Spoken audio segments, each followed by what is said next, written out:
Joe கிச்சனில் இன்றைக்கி special வெண்டைக்காய் புளிக்குழம்பு. இந்த காரசாரமான புளிக்குழம்பு கண்டிப்பாக வீடியோ பார்த்துட்டு செஞ்சு பாருங்கள். உங்கள் கமெண்ட்ஸை மறக்காமல் சொல்லுங்கள். Please like, subscribe and share my channel.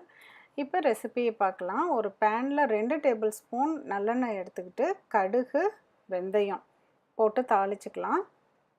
அதுக்கப்புறம் ஒரு 1/2 கப் சின்ன வெங்காயம், அதையும் சின்னதாக நறுக்கிட்டு போட்டு வதக்கிக்கலாம். சின்ன வெங்காயம் இவ்வளோ போட்டால் போதும், ரொம்ப போட தேவையில்லை. அப்புறம் வெங்காய புளிக்குழம்பு மாதிரி ஆயிரும். ஒரு 4-5 பூண்டு அதையும் சேர்த்திக்கலாம்.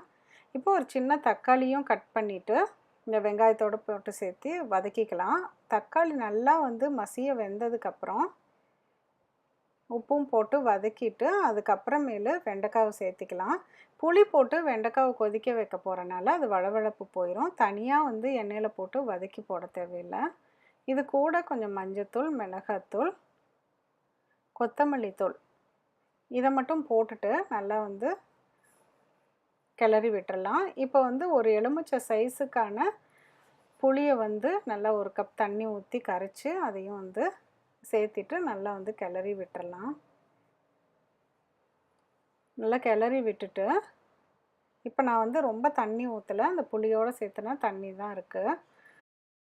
ஃபஸ்ட்டு நல்லா காய் வேகிறதுக்கு நம்ம இதை மூடி வச்சிடலாம். ஒரு 3 மினிட்ஸ் கழித்து நம்ம திறந்துட்டு ஒரு தடவை கிண்டி விட்டுக்கலாம். கிண்டி விட்டுட்டு அதுக்கப்புறமேலு ஒரு ஃப்ளேவருக்காக சாம்பார் பொடி நான் எப்போதும் சேர்த்துவேன். சாம்பார் பொடி ஒரு 1.5 டீஸ்பூன் மட்டும் போட்டுட்டு நல்லா கிளறி விட்டு கருவேப்பிலையும் சேர்த்திக்கலாம்.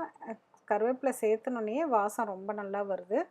இது கூட இப்போ 1 டம்ளர் அளவுக்கு, ஒரு டம்ளர் வேண்டான்னா ஒரு 3/4 டம்ளர் அளவுக்கு தண்ணி ஊற்றி மறுபடியும் மூடி வச்சு கொஞ்ச நேரம் லோ ஃப்ளேம்லேயே விட்டுறலாம். ஒரு 2 மினிட்ஸ் விட்டாலே போதும். எண்ணெய் பிரிஞ்சு ரொம்ப கமகமன்னு நல்ல வாசத்தோடு நம்ம வெண்டைக்காய் புளிக்குழம்பு ரெடி ஆயிடுச்சு. இது நல்லா திக்காக இருக்கிறனால கொஞ்சம் சாதத்துக்கு கொஞ்சமாகவே போட்டு சாப்பிட்டாலே ரொம்ப நல்லாயிருக்கும்.